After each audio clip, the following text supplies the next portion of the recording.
Rocky Jones, Space Ranger, Space Ranger, Space Ranger, starring Richard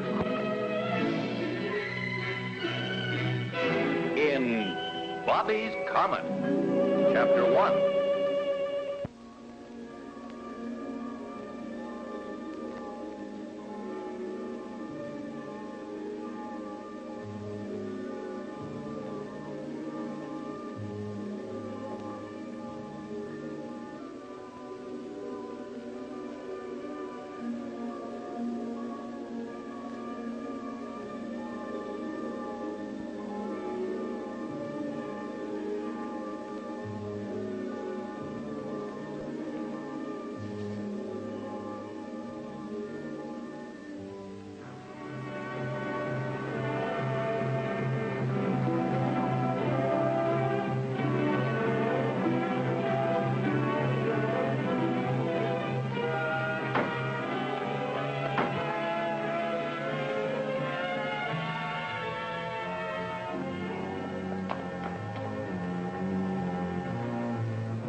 Can you still see the meteor? Yes, Vina. And it's drawing nearer and nearer. You already have a comet named after you, Professor, so this one's mine. You promised. Bobby's Comet. Maybe it's as big as the world. Maybe bigger. Maybe Bobby, just now it's very small, but very menacing. In moments now, it will strike the Earth. We can watch it fall on visiograph. Let's hope it doesn't fall too close.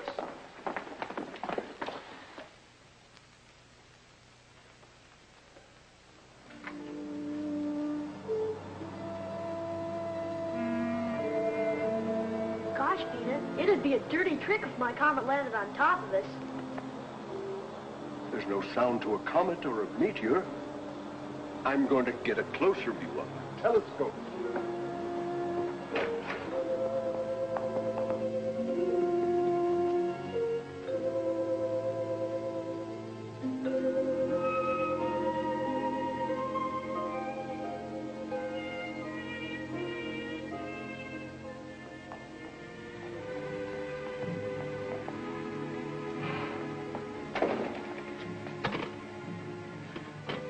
Mr. Secretary! Mr. Secretary!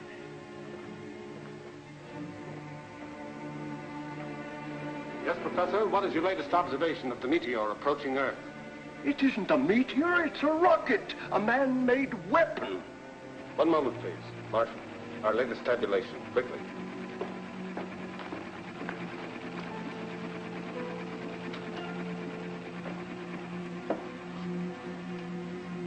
Position now. Celestial meridian, 87 degrees. Parallel, 233 degrees. Moment of contact with Earth, checked, rechecked, and is now absolute. 1510 plus 30. Professor Newton, who's shooting at us? I don't know, Bobby. No one knows.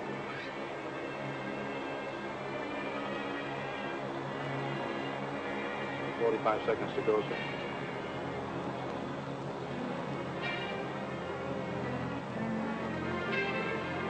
20 seconds, sir. We'll pass 2 degrees, 0.5 north of here. Why, it's headed right for the Newton Observatory where the professor is.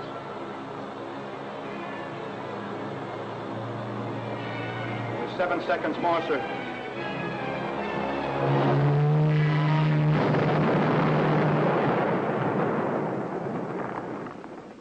Professor Newton, Dina, and Bobby. Professor Newton, answer. Are you all right? A meteor is playing tag with us, but we're okay, Mr. Secretary. Yes. Luckily, the weapon just missed the mountaintop here where we are. But I'm afraid it hit the internation airport. We'll drive over immediately and see. I'll report to you from there.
Mr. Secretary.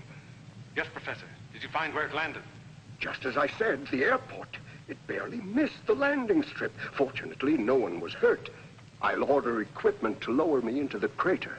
I only hope there's enough of the weapon left so I can find out something about it. We've got to somehow, but take no unnecessary chances. Be careful, Professor. We're lucky, Marshal.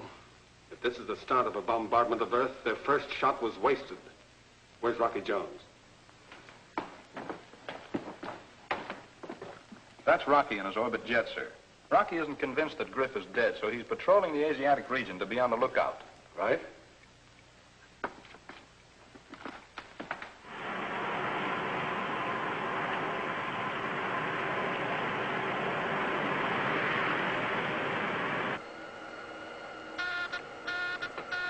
Hey, Winky. The astrophone's running over. Get on it.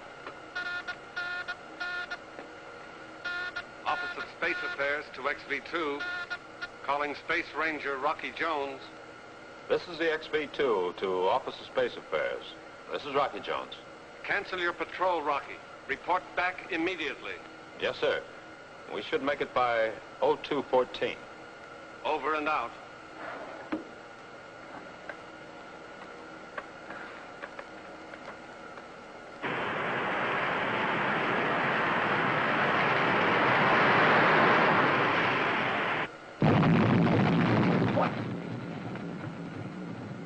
Okay, Rocky, cut it out.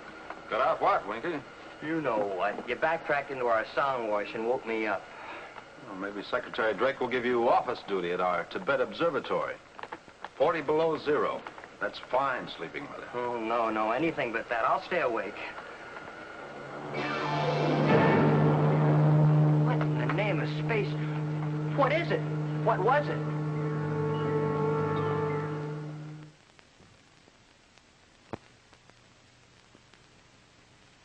Now these are the fragments I was able to dig from the crater. The entire missile, its shell, its mechanism, was built of this crystal-like material, which I would call a poor substitute for our alloys. Poor substitute, Professor. Well, for anything at all to remain after such an impact, I think, is remarkable, especially after the great distance it traveled. Phenomenal power, Rocky. Yes. We on Earth, with all our ego, we're far behind whoever built this missile. Well, what about atomic energy, Professor? Oh, they probably had that long before we did. Oh, Marshal, have you been able to contact our Tibet station? Haven't they answered yet? Sorry, sir, they haven't replied to my signals. I'll keep on trying. I can say this, however, that basically the power used to project their strange weapon is developed by friction. For example, rub two pieces of crystal together and intense heat and energy are generated. Careful, Bobby. That's powerful material. That's right, Bobby. Now, Vina, what are your conclusions in this matter? Well, sir, I can show you on the map.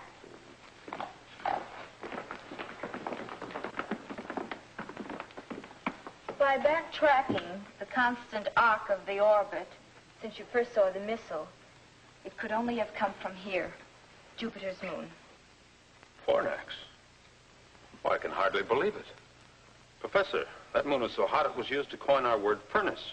Why, Fornax glitters with a white heat so intense, nothing could possibly live there. Ah, nothing perhaps, but crystal. And crystal grows in such intense heat, and growth is life. We've always believed that there could be no life on Fornax, but a true scientist never believes anything until it's proven. Professor, you've heard the saying, seeing is believing. Of course, but Rocky, you don't mean that...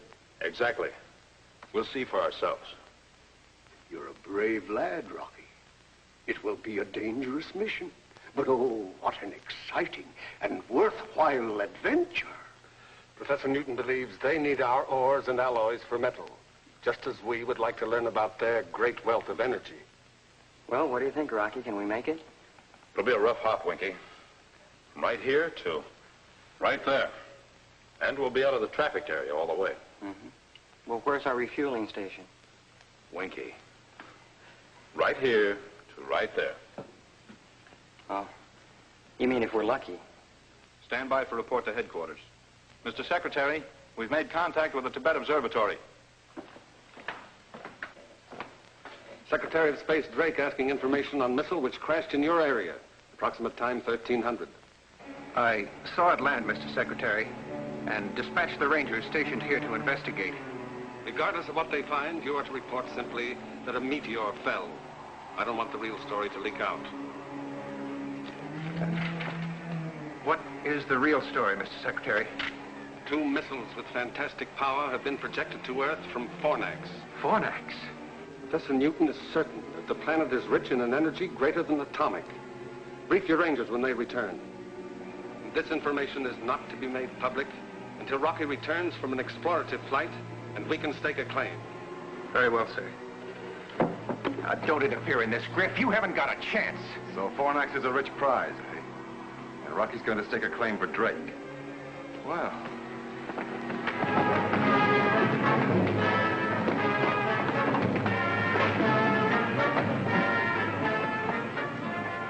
Sorry, Rocky, you won't get to Fornax first. In fact, you won't get there at all.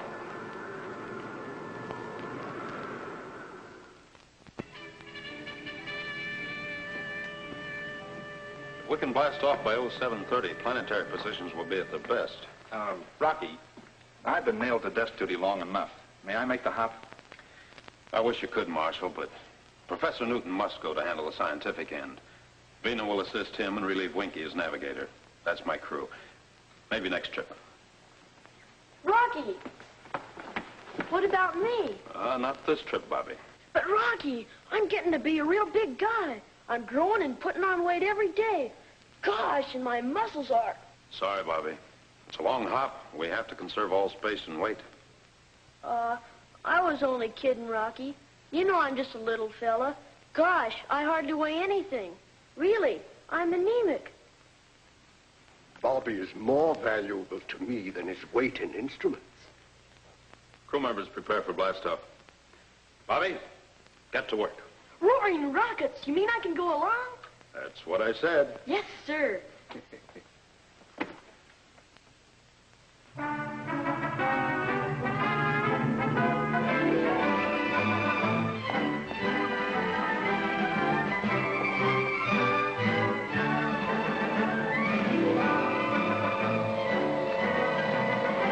Start off there, boys!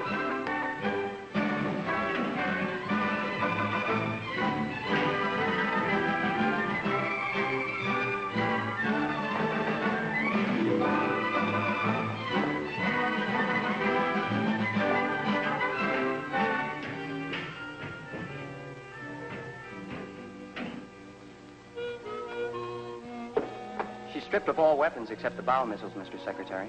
I'm sorry it had to be done. But with the full capacity load of fuel, you're still on the danger mark of a successful blastoff. Well, sir, what good are weapons?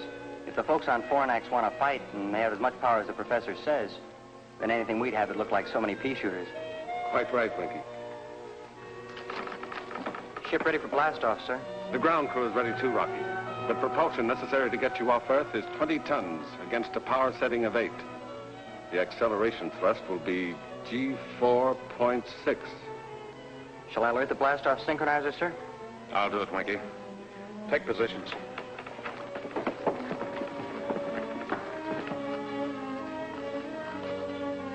Ovina.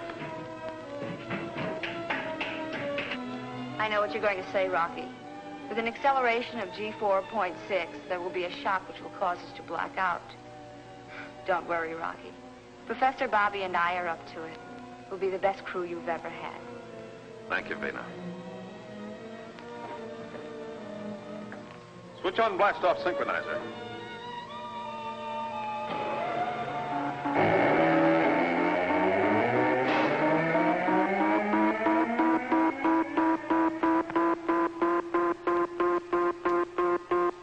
Happy landing on Fornax, Rocky. My main worries will be over when you're safely in space. You're loaded with fuel to the limit. We'll make it, sir.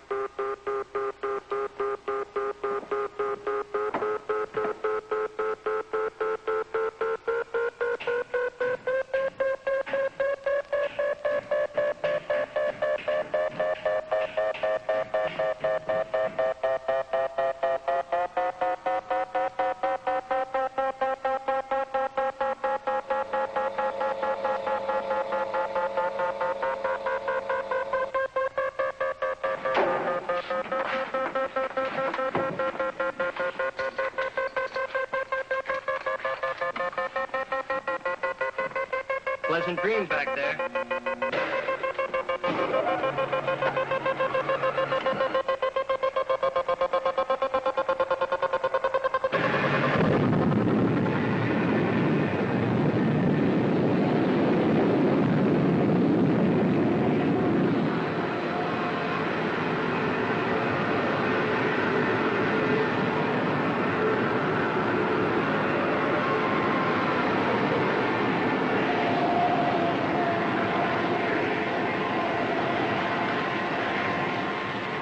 Perfect blast-off, sir. I sure hope the robot control keeps the ship on course until Rocky returns to consciousness. I'm sure it will, Marshal.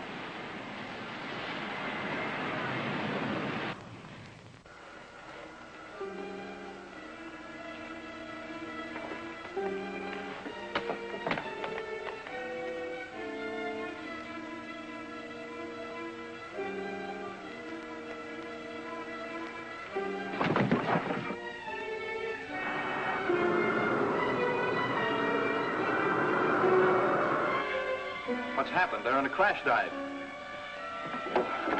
Rocky! Rocky, can you hear me? Rocky! Come in, Rocky! Rocky! Pull out of your dive!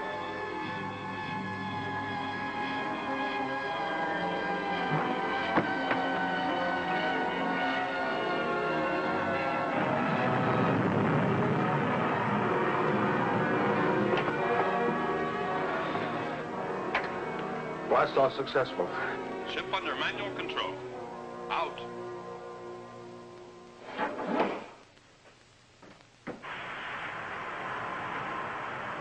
Gosh, what happened? You must have come to and then blacked out again. Golly, Rocky, Go tell the crew the blast off was super stellar.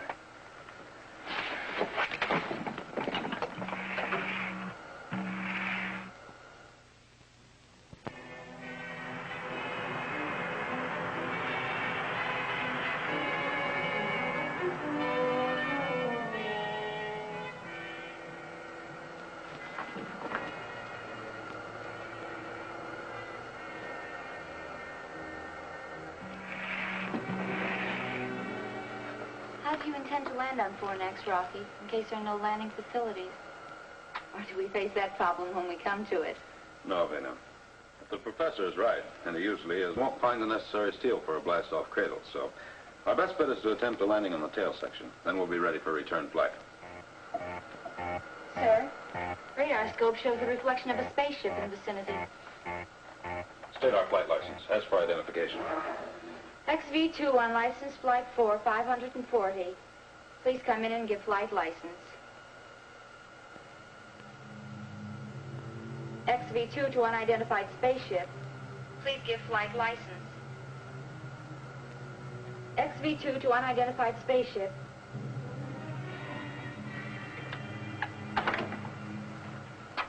We haven't got a license, Rocky, but you'll find out who it is soon enough.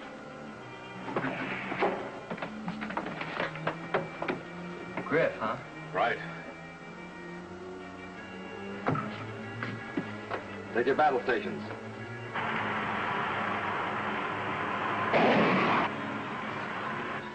Load missiles in forward tube. Okay, Rocky. But that won't much more than scratch the paint of that ship.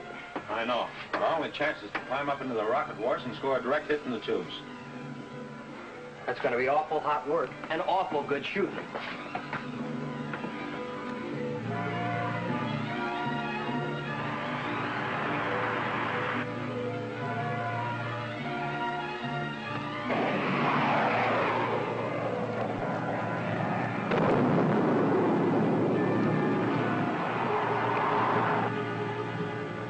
Great shooting, Rocky. Hey, Rocky, switch on the grin. Look.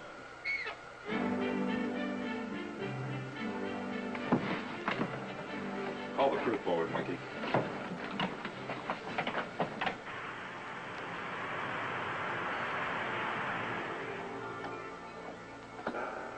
As you know, we left with just enough fuel to get us to Fornax and return. We didn't anticipate the incident while blasting off, and, well, now this brush with Griff has used our small fuel reserve. Now, we have three choices. The first, we return to Earth and refuel.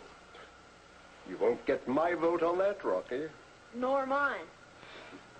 The second is to change course, head for the RV-5 space station, refuel, and continue on our way. That should get us to Fornax and back to Earth. Yes, but Rocky, we can't risk taking the extra time. Think what could happen if a third missile crashes Earth. What's your third plan, Rocky?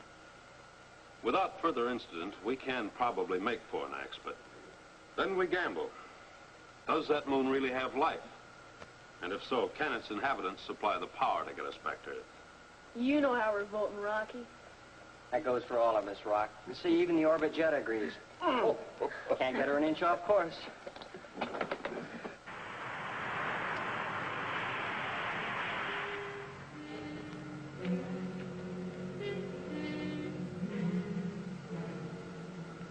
Hey, Winky, you see what I see? Well, rattle my rocket reflexes. Crew forward. Fornax, dead ahead.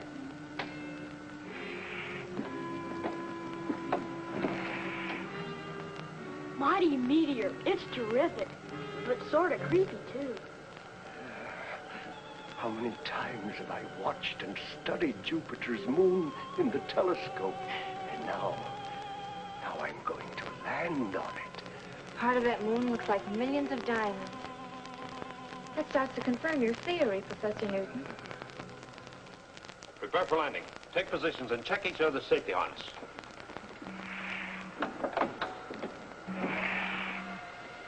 These instruments must be daffy. We're accelerating at 28 miles per second. Gravitational pull's terrific on us. It's twice that on Earth. Stand by to erect and uncase gyro. Standing by, sir. Erect and stabilize. Erect and stabilize. Give me a 90-degree arrow signal into gyro. Signal in, sir. Hang on. We're turning shift.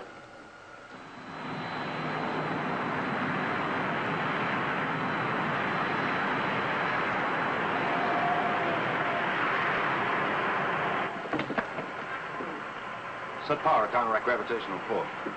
Counteracting power on, sir.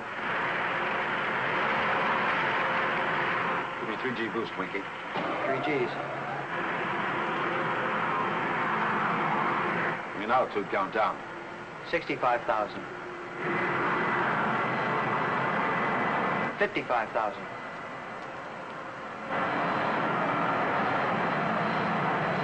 45,000. Boost power.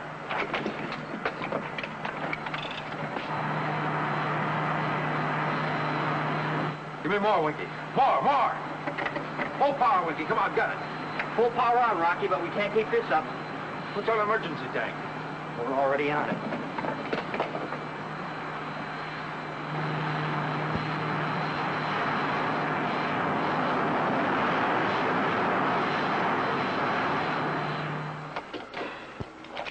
Sparkling stardust, Skipper. I never thought we'd make it. End of the line, folks. Step right up for your first look at Fornax. Now, folks, don't crowd. There's plenty of room for one and all. Amazing. This means there is life, some kind of life here. Yeah, but what kind?